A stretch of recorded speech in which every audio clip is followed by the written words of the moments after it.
This is Christy, and we have merchandise. Go to howtolovelitpodcast.com and check out amazing t-shirts, mugs, stickers. If you love great quotes, we have some of our favorites. If you love silliness, check out our mascot, Brain Man. Go to howtolovelitpodcast.com, click on the shop button, and find something for that person who needs to be reminded that we are fashioned creatures but half made up. Mary Shelley said that. From real inspiration to digital iteration to achieving perfection. Make it right the first time with a digital twin. Transform the everyday with Siemens. To get people excited about Boost Mobile's new nationwide 5G network, we're offering unlimited talk, text, and data for $25 a month. Forever. Even if you have a baby. Even if your baby has a baby. Even if you grow old and wrinkly and you start repeating yourself. Even if you start repeating yourself. Even if you're on your deathbed and you need to make one last call. Or text. Right, or text. The long-lost son you abandoned at birth. You'll still get unlimited talk, text, and data for just $25 a month with Boost Mobile. Forever! After 30 gigabytes, customers may experience slower speeds. Customers will pay $25 a month as long as they remain active on the Boost Unlimited plan. Forever. If you're a maintenance supervisor for a commercial property, you've had to deal with everything from leaky faucets to flickering light bulbs. But nothing's worse than that ancient boiler that's lived in the building since the day it was built, 50 years ago. It's enough to make anyone lose their cool. That's where Grainger comes in. With industrial-grade products and dependable fast delivery, Grainger can help with any challenge, from worn-out components to everyday necessities. Call, click Grainger.com, or just stop by. Grainger, for the ones who get it done.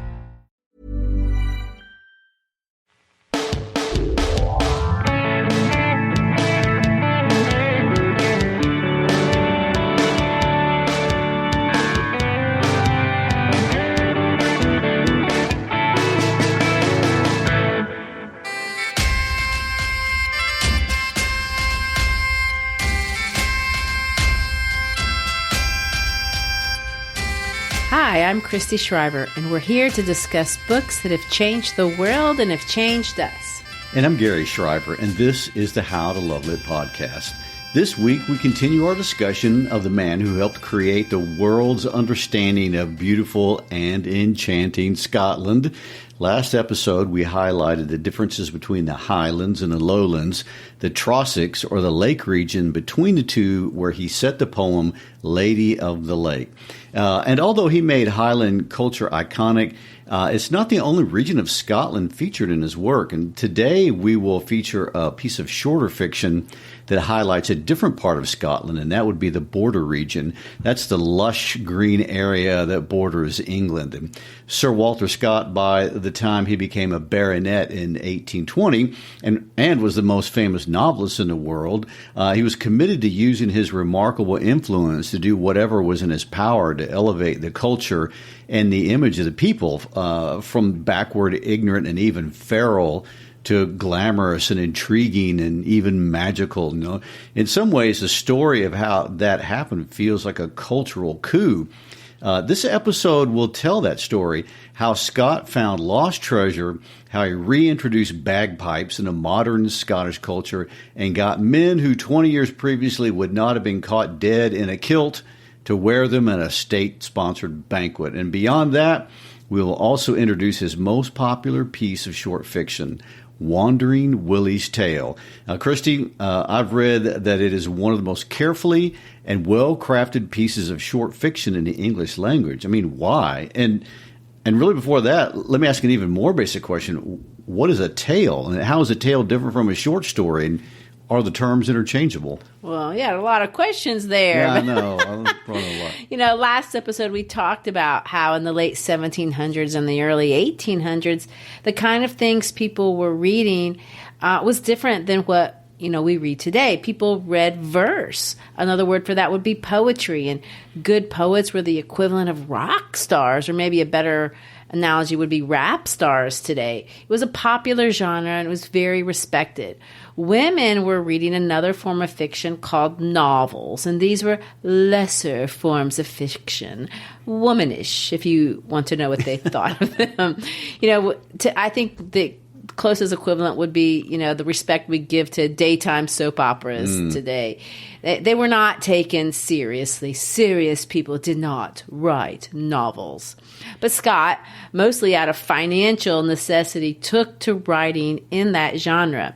He was going to write novels his way. He would make them manly, to use the gendered language of the day. We would say he made them cool. And his plan was to lean on for inspiration the oral narratives and the adventure stories of the Scottish people. And so we see this evolution in writing, starting with the epic poems, and Scott introduces this concept of the adventure novel. But the short story was not invented. In 1827, Scott published what today has been called the first short story in the English language. That short story is titled The Two Drovers. This would be another genre, and it would be explored not by Scott himself, but by another writer who we may know, Charles Dickens. But The Two Drovers, although a great story, is not what we're going to read today. We're going to read an earlier one that's not really considered a short story at all, because it's part of a larger work. The story that we're going to read was written in 1824. It's part of a larger novel called Red Gauntlet. And technically, Wandering Willie's Tale isn't a short story. It's a tale. T-A-L-E, not T-A-I-L, like dogs have and wag. There are differences between a story and a tale. A story involves a protagonist who pursues a specific goal. Short stories have discernible themes and there's a clear, arch in the narrative, but tales don't have to be like that. They're just a recounting of a series of events, and they may or may not have a goal at all. They're associated with the oral tradition of storytelling, which is how Scott sets up this one. Scotland to this day has a strong tradition of storytelling, and Scott demonstrates this by having this whole tale written in Scots. It's not written in English. Let me explain what that even is. I have always thought that Scots was a dialect of English, but when we were in Scotland and we had the opportunity to discuss Sir Walter Scott and Robert Burns' work with Nancy, a Scottish English teacher, I had to stand down and was corrected. Scots is not a dialect of English. It is a distinct language, although closely related. In fact, so close that we can understand each other for the most part, but that not entirely. But it's an important distinction. Scott is not substandard English. In fact, the reason Robert Burns so often wrote in Scots was to make that very important political statement. Now, we don't see Walter Scott making a political statement with his use of Scots, but in the larger work, Red Gauntlet, he switches languages in order to tell a ghost story. He has a very specific narrative purpose for doing so, and it's not to make the teller of the story sound country, like you might think if you're an American, and if you think of Scots, like we think of, Southern English or something like that, because it isn't anything like that.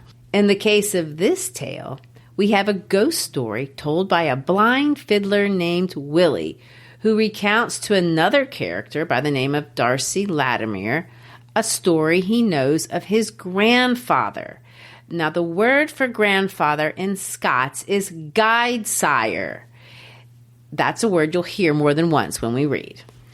So, just to be clear, Sir Walter Scott wrote a novel in English titled Red Gauntlet, and inside this novel is a tale told by one of the characters to the other characters, and this tale is written in a different language called Scots that is not English, but we're supposed to be able to understand it. So let me summarize. Sir Walter Scott is writing in Scots in Scotland. That is correct. Okay, just want to make sure I'm on the right page. And Willie doesn't speak English. He speaks Scots and tells the ghost story in Scots. It's unusual, and I'll be up front, and I have to be up front. I don't speak Scots, and it's not going to sound right when we read it. I'm American. We're both American. But I don't think Sir Walter Scott would be offended. He expected his readers to perhaps not speak Scots. understanding it as such is part of the adventure of reading the story. He's exposing us to something maybe we wouldn't otherwise know anything about. So please know that we're not trying to be disrespectful. We do want to honor the work, but we literally cannot pronounce these in the proper way. You can hear it in the proper way. You can find a proper version on YouTube, and there are people there who speak this very eloquently that do speak Scots. I think it is also ironic, as you pointed out, that Scott is writing in Scots, but the language and the person have nothing to do with each other. That is a coincidence. By the way, I wish I had the Scottish accents that we heard when we were in Edinburgh. That would be awesome. But I know. Scott was interested in preserving all aspects of Scotland's history and culture, and so he introduced us to the stories of the Highlands and the Lowlands, as well as the border country where he was originally from. And many of the stories are inspired by actual legends and versions of true stories that were floating around the countryside. Willie's tale is specifically based on the legends surrounding Sir Robert Grierson, otherwise known as Cruel Lag. Grierson persecuted Covenanters during a period of Scottish history known as the Killing Time, specifically 1679 to 1688. It's terrible when they call it killing time. No good is going to come from that. And it lasted 9 years, and compared to modern genocides, it was not quite as deadly, but it was bad enough to be distinctive, and it was political, and there was more to it. But the simple version, was this: if a person didn't acknowledge the king as head of the church, Grierson took it upon himself as a local baron to kill you. There's one story where he would put people in barrels with spikes and roll them down hills. And he is so hated that when we visited Dumfries, our friend David Hiddleston, who's from the area, shared with us that to this day, from time to time, he will go by Grierson's grave and spit on it, and sometimes worse than that. What does it say about you when you lived your life 300 years ago and people are still spitting on you? Switching subjects, but only slightly. One important legend that really intrigued Scott and has intrigued thousands, including me, since him, has nothing to do with the Killing Time, but has something to do with the Scottish monarchy. The monarchy isn't referenced in our tale, but this tale surrounding the crown jewels is so important to the story of Scotland as a whole. Gary, I think we would be amiss if we don't introduce or finish our discussion of Scott talking about this mysterious tale. That would be about the crown jewels of Scotland. First of all, they consisted of a scepter, which is supposed to have been a gift from the Pope, the sword of state, and a crown. They were first used at the coronation of 9-month-old Mary, Queen of Scots, in 1543, which is difficult to imagine because the baby couldn't really wear them. But after her, they were used at the coronation of her son, James VI, also known as James I. I want to point out James VI, if you're talking about the Scottish crown, and James I, if you're talking about the English crown, is confusing. But it's the same guy, James. It's the same guy. And on down the line until 1651, but they were last worn by Charles II at his coronation at Scone. At this point in Scottish history, a man by the name of Oliver Cromwell invaded Scotland and wanted to destroy the crown jewels of Scotland like he had destroyed the crown jewels of England. People knew this was coming, so in an attempt to preserve them, they were hidden. Eventually, they were hidden inside Edinburgh Castle, but they were kept hidden so long that they got lost somewhere inside the castle, which sounds crazy, but you have to know What'd you do with the crown? Yes, well, the Edinburgh Castle is enormous. I mean, it's really a small city. I was surprised by how big it was when we visited. I mean, it's over 400,000 square feet, and it's the 10th largest castle in the world. I mean, it's a complex with multiple buildings, a church, a prison, and so Scott, using his popularity as a leverage, requested and got permission from George IV, who at the time was the Prince of Wales, to look for the crown jewels, and on February 4th, 1818, he found them. Well, where were they, and how did he find them? Well, he didn't find him at first. This would be a good Netflix series. I mean, they looked everywhere, but they couldn't find him, and he might never have found him except for a man by the name of George Smith. Smith wrote Sir Walter Scott a letter claiming to know where the jewels were. He claimed to have hidden them himself.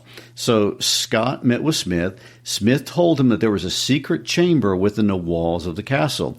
And Smith was very specific. Scott went to the spot. He broke through the wall that had been built there, and he found a chest with the crown jewels inside. As Indiana Jones as that might seem, it's actually the truth. And as you might imagine, George IV was very impressed. He granted Scott this barony for his contribution. And, this is a big deal, and it's why he's not Walter Scott, but Sir Walter Scott.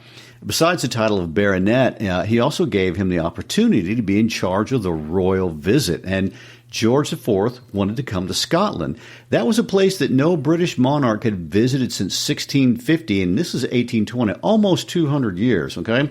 So Scott was in charge, and he masterminded a grand display, and it was huge. Over 300,000 people came to Edinburgh for the occasion. I mean, that's 1/7 of the entire population of the country. And Scott had already charmed the king with stories about his connections to Scotland. He had absolutely assured the king that his royal connection to the Scottish throne would be accepted as legitimate and that he would be well received. And Scott went so far as talking the king into wearing a tartan kilt, which is incredible. A tartan kilt, ever since the Battle of Culloden, was illegal to wear. They would literally send you off to the Caribbean and the Americas to be a slave for wearing one.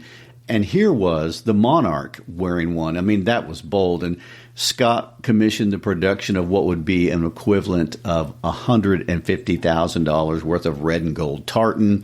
That's the plaid material we think of when we think of Scottish kilts. And that's the material that would have gotten you in trouble. And he decorated everything with it, and King George was all in. There's a surviving sketch of what he looked like, which I think is kind of funny today.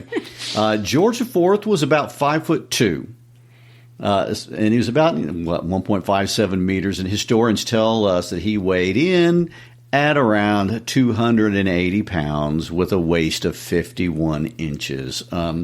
Add to the fact that he chose to wear bright pink silk stockings under his kilt to conceal his varicose veins. And let me throw this in. If that wasn't enough for a image, he wore this kilt 6 inches above his knee. So we're talking a mini skirt, basically, is what we're looking at. He's not a thin man. Well, I have to be honest. If I had heard that was in the cards and I could see that in person, I would totally have gone down to check it out. And King George was all about it, as was the whole country. His tour made him and wearing kilts cool again. There was a procession down what today we would call the Royal Mile, and that's the mile walk from Edinburgh Castle to the official royal residence, which isn't the castle, but it's a place called Holyrood. Among other things, he visited St. Giles Church, which is the Church of Scotland. He attended a theater performance of Rob Roy, and he greeted everyone. The visit of the king was a huge deal. The Royal Company of Archers were his bodyguards, and they made such an impression on the king that they were formally appointed as the sovereign's bodyguards in Scotland, and they still are to this day. From then on, the kilt was the thing. Not only was it no longer illegal, but after this visit, it just blew up in popularity, and Scotland would never again be thought of as a barren wilderness full of uncivilized natives. I mean, 15 years after his visit, Queen Victoria would purchase Balmoral and solidify the connection between the royals and Scotland. So what Scott did to redeem Scotland is amazing. Well, and 2 years after that, we get the book, out of which our story emerges. Scott's moment of glory, although he did not know it at the time, was about to be over. In 1825, for a bunch of different reasons, Scott's publisher and business partner John Ballantyne went bankrupt. Scott wouldn't do that himself. He made the decision that instead of going bankrupt, he would pay back every one of his creditors, and he owed over 100,000 pounds. Roughly, I've seen different estimates, but we're looking at 10 million pounds on today's money, depending on the inflation calculator that you use. So he began to write Again, from morning to night. He wrote, he wrote, he wrote. He had a stroke in 1830. He still wrote. He died in 1832 at age 61, having paid off over half of his debt. 4 years later, after his death, a competition was launched inviting designs to celebrate the man that Scotland loved so much. We talked about it last week, but that monument is the image that will greet you when you enter the city today. So, having known the story of Sir Walter Scott, let us read his tale, Wandering Willie. For sure. So let's set up the story. The setting is the last 17th century in the period known as the Killing Time. And you said the story is narrated not by the narrator of the book, but by Willie, who's a character. Right. You know, Nathaniel Hawthorne would say a few years after this story was written, and I want to quote Hawthorne here. He said this: "If a writer cannot believe his own ghost story, he had better leave the task to someone else." And that's what Scott did. He wanted us to believe the story you're about to hear. Willie is a believer. For Willie, this happened. And Willie will make us believe that we believe it happened too. And did it happen, or did Scott just make it up? Well, that's a good question. There's a way to read the story, and of course it's the most obvious way to read the story about a man named Stevie Stinson who went down to hell and came back again. And that sounds like a supernatural thing to do. So if you're a scientifically minded person or a non-religious person, you would say no. But Steenie, who is telling the story to Willie, really believes that he did go to hell. However, at the time that Steenie went down to hell, he was also drunk. So did he imagine it? Willie tells us that from his perspective, that we should keep our minds open. Scott was asked about this tale, and he asked where he got it, and he said this, and let me quote Scott: "I have heard in my youth some such wild tales as that have been placed in the mouth of the blind fiddler, and of which I think the hero was Sir Robert Grierson of Lag, the famous persecutor." So Scott admits to basing the character of Sir Robert Redgauntlet off of the person Sir Robert Grierson, and there is a real legend of one of Grierson's lessees obtaining a receipt from him after his death. So, did it happen? Let's read Scott's version and decide for ourselves. You ready? Let's give it a Scottish try. Okay, this is going to be a challenge. Ye men have heard of Sir Robert Redgauntlet of that ilk, who lived in these parts before the dear years. The country will lang mind him, and our fathers used to draw breath thick if ever they heard him named. He was out with the Highlandmen in Montrose's time, and again he was in the hills with Glencairn in the 1600s and 52, and saw when King Charles II came in what was in sick favour as the Lord of Redgauntlet. He was knighted on London court with the king's own sword, and being a red-hot prelatus, he came down here rampaging like a lion with commissions of lieutenancy, and of lunacy for what I can tell, to put down the Whigs and the coveters in the country. Wild work they made of it, for the Whigs were as dour as the Cavaliers were fierce, and it was what would first tire of the other. Redgauntlet was I for the strong hand, and his name is kind of wide in the country as Claverhouses or Tamdales, Glen, nor Dargle, nor mountain, nor cave could hide the pure hill folk when Redgauntlet was out with bugle and bloodhound after them, as if they had been some money deer. And troth, when they found them, they didn't have muckle mair ceremony than a Highlander with a roebuck. It was just, will you take the test? If not, make ready, present, fire. And there lay the recusant. Far and wide was Sir Robert hated and feared. Men thought he had a direct compact with Satan, that he was proof against steel, that bullets hopped off his buff coat like hailstones from a hearth, and he had a mirror that would turn a hair on the side of Carafrigans, and muckle to the same purpose, of whilk mair anon. The best blessing they word of him was, Dale scope with Redgauntlet. He wasn't a bad master to his own folk, though. And he was real nice, liked by his tenants. And as for the lackeys and troopers that rode around with him in the persecutions, as the Whigs called those killing times, why, they would have drunken themselves blind to his health at any time. Now you are to kind my guide sire lived on Red Gauntlet's ground. They called the place Primrose Knowe. We had lived on the ground and under the Red Gauntlet since the riding days, and long before. It was a pleasant bit, and I think the air was cooler and fresher there than anywhere else in the country. It's a deserted place now, and I sat on the broken doorstep 3 days since and was glad I couldn't see the plight the place was in. But that's a wide of the mark. There dwelt my guide sire, Steenie Stinson, a rambling, rattling chell who had been in his young days and could play real well on the pipes. He was famous at hoopers and girders, and a Cumberland couldn't touch him at Jockey Latin, and he had the finest finger for the back lilt between Berwick and Carlisle. The like of Steenie wasn't the sort that would make the Whigs, and so he became a Tory, as they called it, which we now call Jacobites, just out of kind of a necessity, that he might belong to some side or another. He had nae ill will to the Whig bodies, and liked little to see the blood run through, being obliged to follow Sir Robert in hunting and hoisting, watching and warding. He saw muckle mischief, and maybe did some that he couldn't avoid. Now Steenie was kind of a favourite with his master, and kind of the folk about the castle, and was often sent for to play the pipes when there was merriment. Old Dougal MacCallum, the butler, that had followed Sir Robert through guide and ill and thick and thin and pool and stream, was specifically fond of the pipes, and gave my guide sire his guide word will the lard, for Dougal could turn his master round his finger. Well, round came the revolution, and it had like to have broken the hearts both of Dougal and his master. But the change was not altogether great as they feared, and other folk thought, for the Whigs made an uncowering what they would do with their old enemies, and in special with Sir Robert Redgauntlet. But there was an o'ermony great folks dipped in the same way to make a spick and span new world.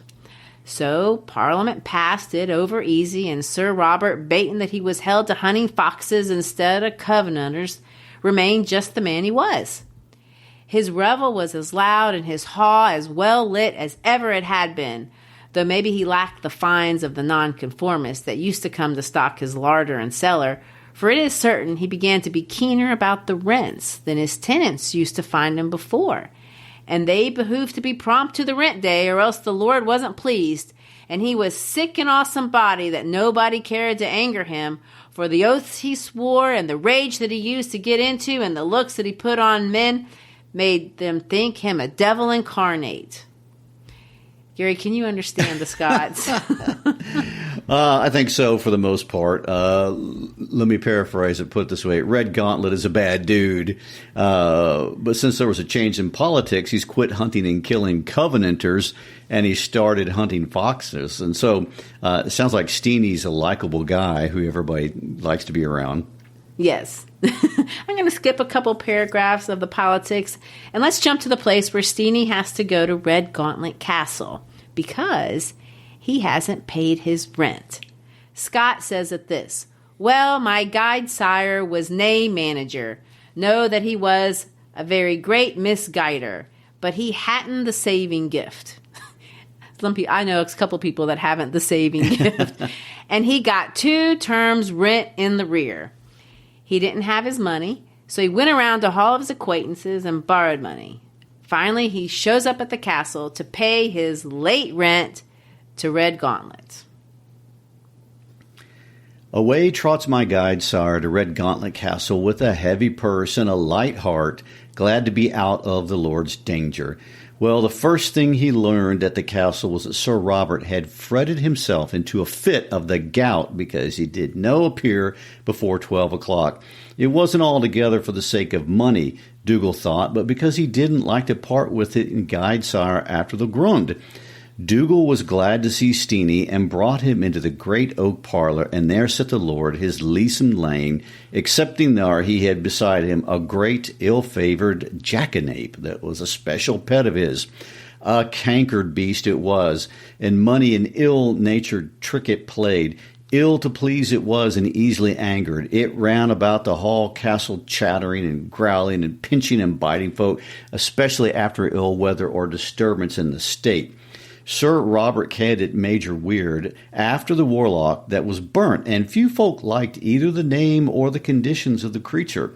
They thought there was something in it by ordinary, and my guide sire was not just easy in mind when the door shut on him and he saw himself in the room with naebody but the Lord, Dougal MacCallum, and the Major, a thing that hadn't chanced to him before. Sir Robert sat, or I should say lay, in a great armchair with his grand velvet gown and his feet on a cradle, for he had both gout and gravel, and his face looked as gash and ghastly as Satan's. Major Weir sat opposite to him in a red-laced coat and the laird's wig on his head, and I, as Sir Robert gurned with pain, the jackanape gurned too, like a sheep's head between a pair of tangs. An ill-farred, fearsome couple they were. I think we need to make clear that Major Weir is not a person, but a monkey. Mm-hmm. Major Weir is an evil monkey, and he's freaking everybody out. An evil monkey. Yes. Right. The laird's buff coat was hung on a pin behind him, and his broadsword and his pistols within reach, for he kept it at the old fashion of having the weapons ready, and a horse saddled day and night, just as he used to do when he was able to leap on horseback and sway after any up the hill folk he could get spearings of. Some said it was for fear of the Whigs taking vengeance, but I judge it was just his old custom. He wasn't going to out-fear anything. The rental book with its black cover and brass claps was lying beside him, and a book of skullduggery sayings was put betwixt the leaves to keep it open at the place where it bore evidence against the good man of Primrose Knowe, as behind the hand with his mails and duties. Sir Robert gave my guide sire a look, as if he would have withered his heart in his bosom. You men ken he had a way of bending his brows that men saw the visible mark of a horseshoe in his forehead, deep in it, as if it had been stamped there. Are you come light-handed, you son of a tomb whistle, said Sir Robert. Sounds as if you are. My guide sire was as good a countenance as he could put on, made a leg, and placed the bag of money on the table with a dash like a man that does something clever. The Lord drew it to him hastily. Is all here, Steenie man? Your honor will find it right, said my guide sire. Here, Dougal, said the laird, gie Steenie a tass of brandy till I count the siller and write the receipt. Well, they weren't a reel out of the room when Sir Robert gave a yeller that guard the castle rock. Back ran Dougal, and a flew the liveryman, yell on yell, guide the lard, ilk and mair awful than the other. My guide sire knew not whether to stand or flee, but he ventured back into the parlor where I was gone hurdy-gurdy, nobody to say come in or go out. Terribly the Lord roared for cold water to his feet and wine to cool his throat. Hell, hell, hell, and its flames, was all the word in his mouth. They brought him water, and when they plunged his swollen feet into the tub, he cried out it was burning, and the folk say it did bubble and sparkle like a seething cauldron. He flung the cup at Dougal's head and said he had given him blood instead of burgundy, and sure enough, the lash washed the clotted blood off the carpet, and nace the day. The jackanape they call Major Weir, it gibbered and cried as if it was mocking its master. My guide sire's head was like to turn. He forgot both silver and receipt, and downstairs he banged, but as he ran, the shrieks came fainter and fainter. There was a deep-drawn, shivering groan, and word gone through the castle that the Lord was dead. So I guess we've established that Red Gauntlet was so evil that even his feet would steam in water when you pour water on him. I mean, he's reflecting hellfire or something like that. Yes, and all that blood, exactly. And he's died before Steenie could get a receipt to prove that he had paid his back rent. And this is Steenie's problem, because Red Gauntlet's son, John Red Gauntlet, is a lawyer and is coming down from Edinburgh to settle his father's affairs. There was only one witness who could prove that he paid his rent, and that was Dougal the butler, who was in the room. However, Dougal has his own problem. Every night he hears Sir Robert playing the whistle, the one they used to summon him with. Dougal decides he must go to where the dead body is laying and see what the whistle noise is about. He grabs his old buddy Hitchin, and they go to see Sir Robert's body. When midnight came and the house was quiet as the grave, sure enough, the silver whistle sounded as sharp and shrill as if Sir Robert was blowing it. And he got up the 12 awed serving men and tottered into the room where the dead man lay.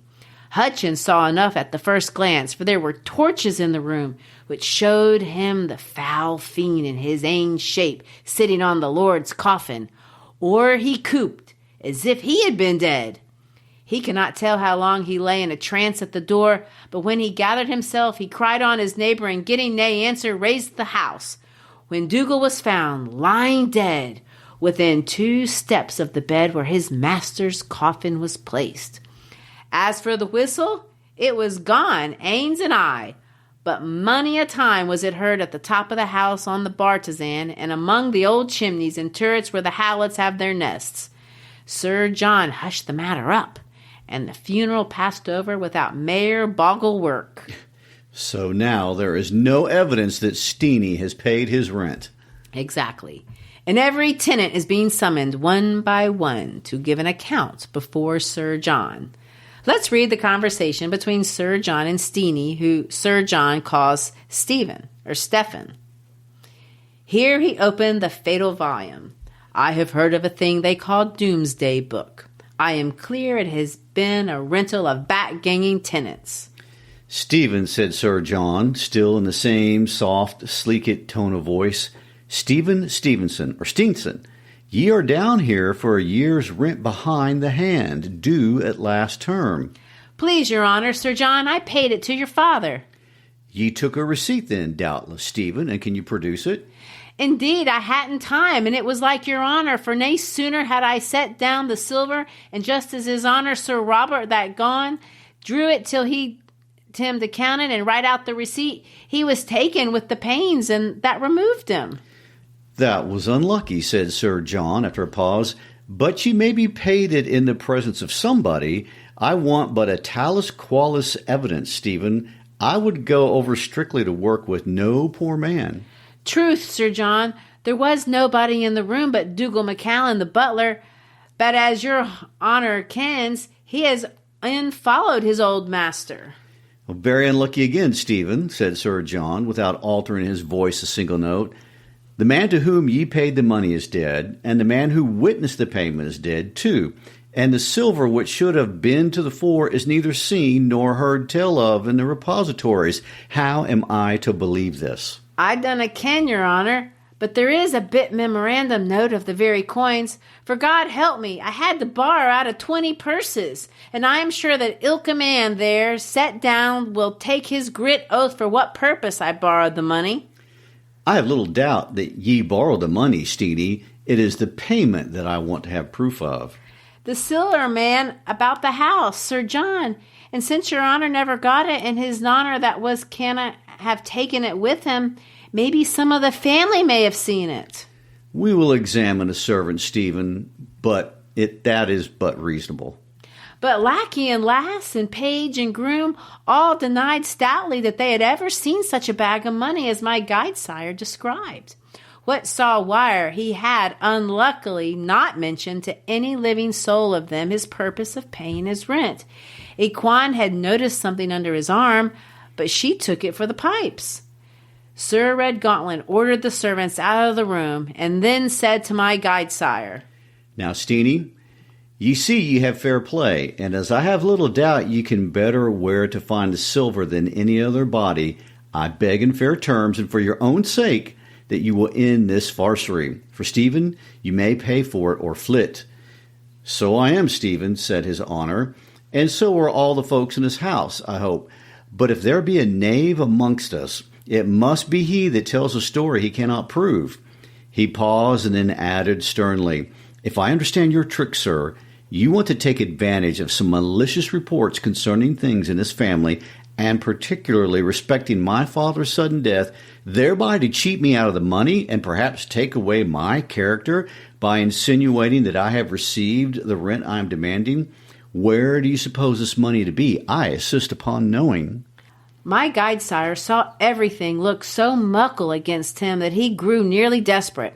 However, he shifted from one foot to another, looked to every corner of the room, and made no answer. "Speak out, sir," said the Lord, assuming a look of his father's, a very particular one which he had when he was angry. It seemed as if the wrinkles of his frown made that self-same fearful shape of a horseshoe in the middle of his brow. "Speak out, sir. I will know your thoughts. Do you suppose that I have this money?" "Far be it from me to say so." "Do you charge any of my people with having taken it?" "I would be loath to charge them that may be innocent, but if there be any one that is guilty, I have no proof." "Somewhere the money must be, if there is a word of truth in your story," said Sir John. "I ask where you think it is, and I demand a correct answer." "In hell, if you will have my thought of it," said my guide sire, driven to extremity. "In hell with your father, his jackanape, and his silver whistle." Down the stairs he ran, for the parlor was nae place for him with such a word, and he heard the Lord swearing blood and wounds behind him as fast as ever did Sir Robert, and roaring for the bailey and the baron officer. So Steenie goes and tries to borrow more money, but that was a fail. So, in desperation, he walks through the woods back home. However, on his way, he stops and drinks up what they call a munchin of brandy. It's important to know that Steenie hadn't eaten all day. Tibby, the lady who gave him the brandy, told him to eat something with it, but he wouldn't. Instead, he made 2 toasts as he threw down the brandy. Let me read these toasts as Sir Walter Scott wrote them. The first was the memory of Sir Robert Redgauntlet. May he never lie quiet in his grave till he had righted his poor bond tenant. The second was a health to man's enemy. If he would but get him back the pack of silver or tell him where it came from, and he saw the hell world was like to regard him as a thief and a cheat, and took that word than ever the ruin of his house and home. And if assume that man's enemy is a devil, he's asking the devil to get his silver back? I think that's what that curse is. On he rode, little caring where. It was a dark night turned, and the trees made it yet darker, and he let the beast take its own road through the woods, when all of a sudden, from tired and wearied that it was before, the nag began to spring and flee and stand, that my guide sire could hardly keep the saddle. Upon the work, a horseman suddenly riding up beside him. "That's a metal beast of yours, friend. Will you sell him?" So saying, he touched the horse's neck with his riding wand, and it fell into its old hi-ho of a stumbling trot.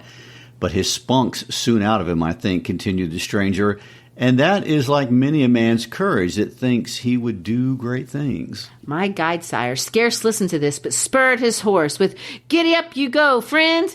But it's like the stranger was one that doesn't lightly yield his point, for right as Steenie liked, he was I behind him at the self-same pace. At last, my guide sire, Steenie Stilson, grew half angry, and to say the half-truth, half-afraid, "What is it that you want from me, friend?" he said. "If ye be a robber, I have no money. If ye be a little man wanting company, I have neither heart nor mirth or speaking, and if ye want to kent down the road, I scarce can myself." "If you will tell me your grief," said the stranger, "I am one that, though I have been sared miscarried in the world, am the only hand for helping my friends." So my guide sire, to ease his ain heart, mair than from any hope of help, told him the story from beginning to end. "It's a hard pinch," said the stranger, "but I think I can help you." "If you could lend me the money, sir, and take a long day, I can nae other help on earth." "But there may be some under the earth," said the stranger. "Come, I'll be frank with you. I could lend you the money on bond, but you would maybe scruple my terms. Now I can tell you that your old laird is disturbed in his grave by your curses and the wailing of your family, and if you dare venture to go see him, he will give you the receipt." My guide sire's hair stood on end at this proposal, but he thought his companion might be some humorsome child that was trying to frighten him, and might end with lending him the money. Besides, he was bald with brandy and desperate with distress, and he said he had courage to go to the gate of hell and a step farther for that receipt. The stranger laughed. Well, they rode on through the thickest of the wood when all of a sudden the horse stopped at the door of a great house, but that he knew the place was 10 miles off. My father would have thought he was back at Red Gauntlet Castle. They rode into the outer courtyard through the muckle faldingnettes and the old portcullis, and the whole front of the house was lighted, and there were pipes and fiddles and as much dancing and durray within as used to be at Sir Robert's house at Pace and Yule with such high seasons. They lap off, and my guide sire, as seemed to him, fastened his horse to the very ring he had tied to that morning when he went to wait on Sir John. God, said my guide sire, if Sir Robert's death be but a dream? He knocked on the door just as he was wont, and his old acquaintance, Dougal MacCallum, just after his wont too, came to open the door, and said, Piper Steenie, are ye there, lad? Sir Robert has been crying for you. My Geistire was like a man in a dream. He looked for the stranger, but he was gone for the time. At last he tried to say, Well, Duggar Dry Over, are you living? I thought you had been dead.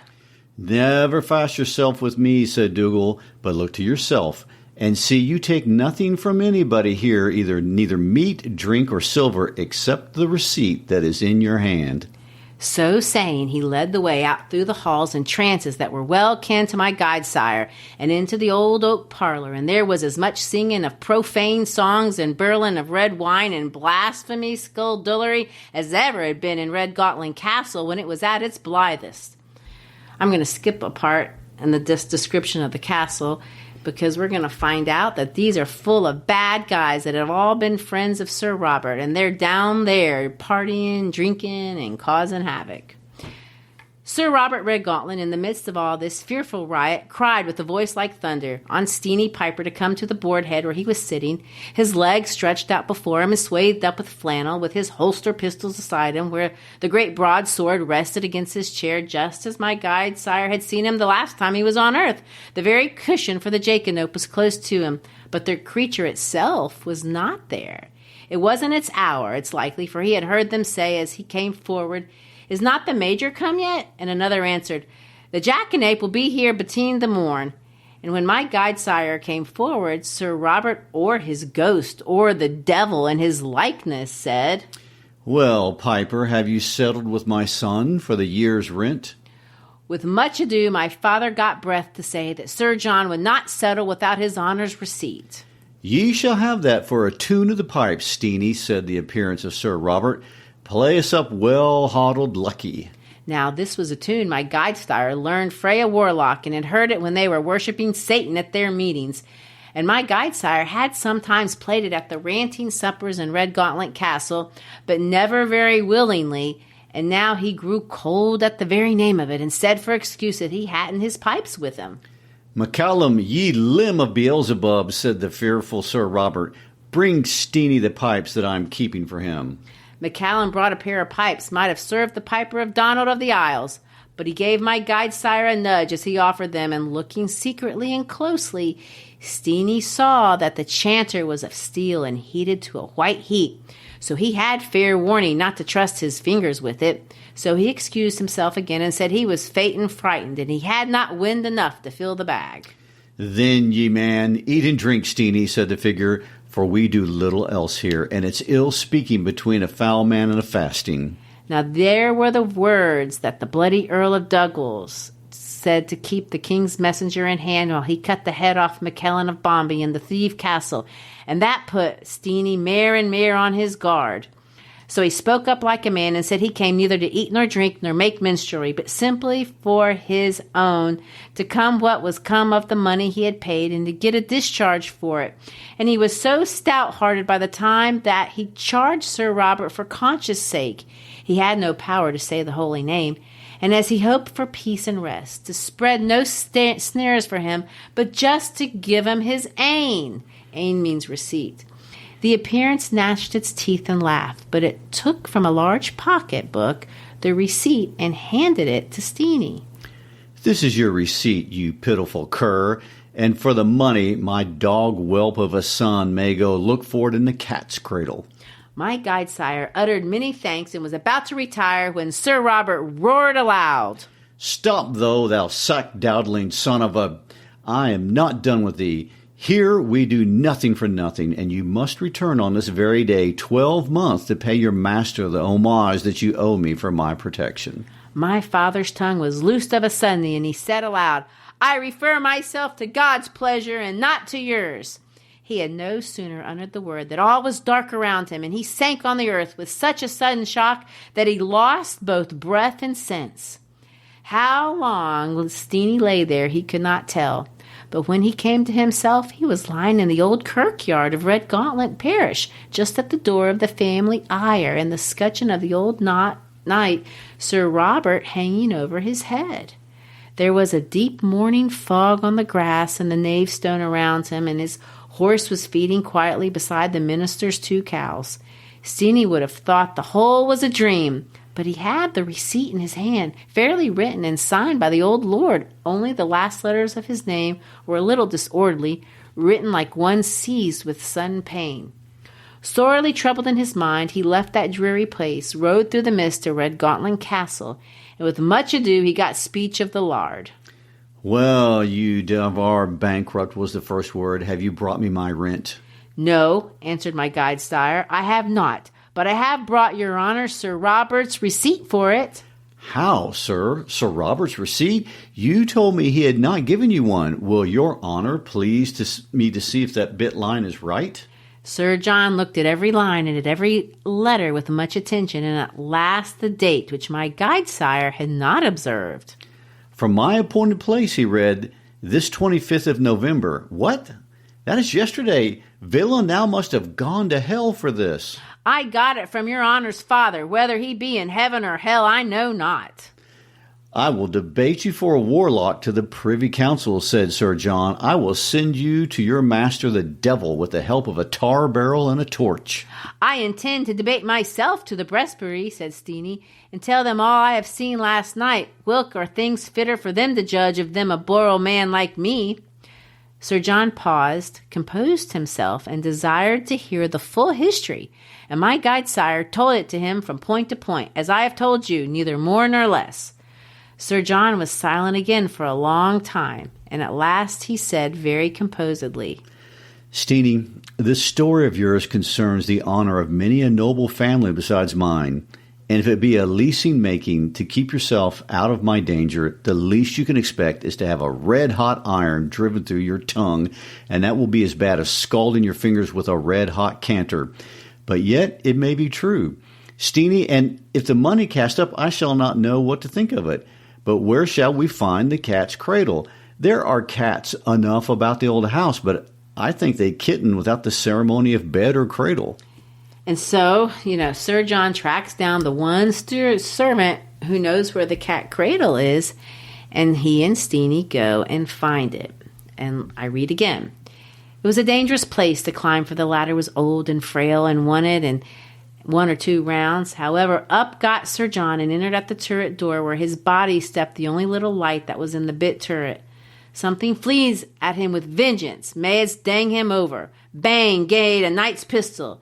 And Hutchin that held the ladder and my guide sire that stood beside him hear a cry and skellet. A minute later, Sir John flings the body of the jackanate down to them and cries that the silver is found and that they should come up and help him. But there was the bag of silver, sure enough, and money or other things beside it that had gone missing for many a day. And Sir John, when he had ripped the turret wheel, led my guidestone into the dining parlor and took him by the hand and spoke kindly to him and said he was sorry he should have doubted his word and that he would hereafter be a good master to make amends. And now, Steenie, said Sir John, although this vision of yours tends, on the whole, to my father's credit as an honest man, that he should, even after his death, desire to see justice done to a poor man like you, yet you are sensible that ill-dispositioned men might make bad constructions upon it concerning his soul's health.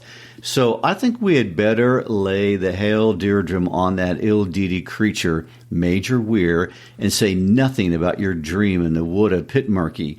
You had taken over muckle brandy to be very certain about anything. And Steenie, this receipt, his hand shook while he held it out. It's but a queer kind of document, and we will do best, I think, to put it quietly in the fire.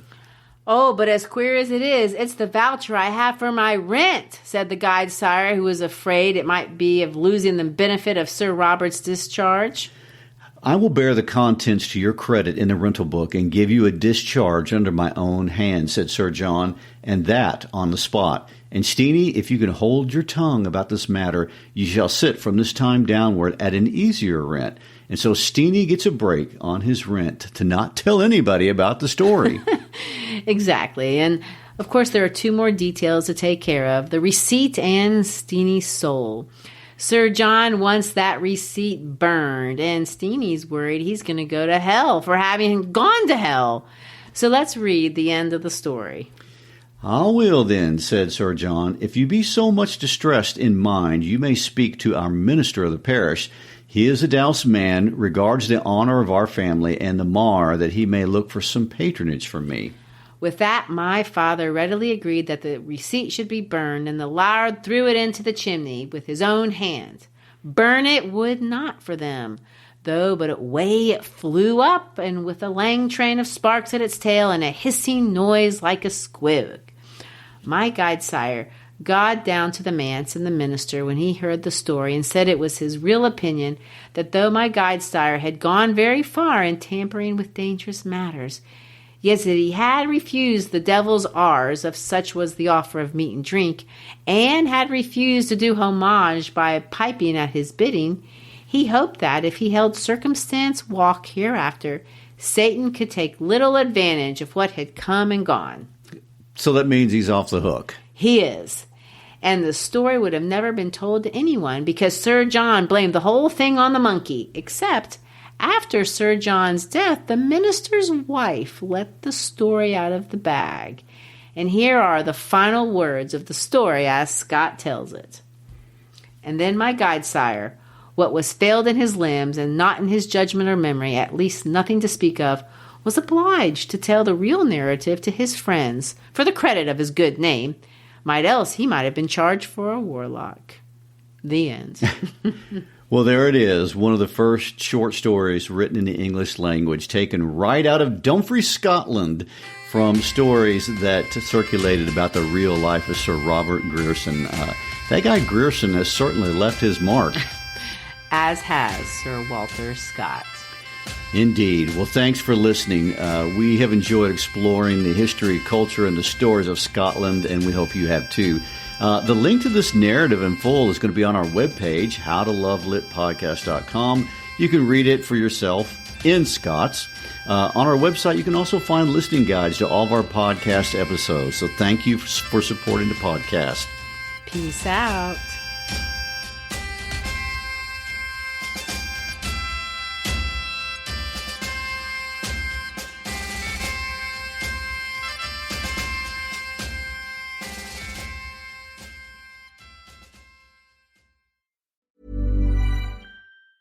To make switching to the new Boost Mobile risk-free, we're offering a 30-day money-back guarantee. So why wouldn't you switch from Verizon or T-Mobile? Because you have nothing to lose. Boost Mobile is offering a 30-day money-back guarantee. No, I asked why wouldn't you switch from Verizon or T-Mobile? Oh. Wouldn't.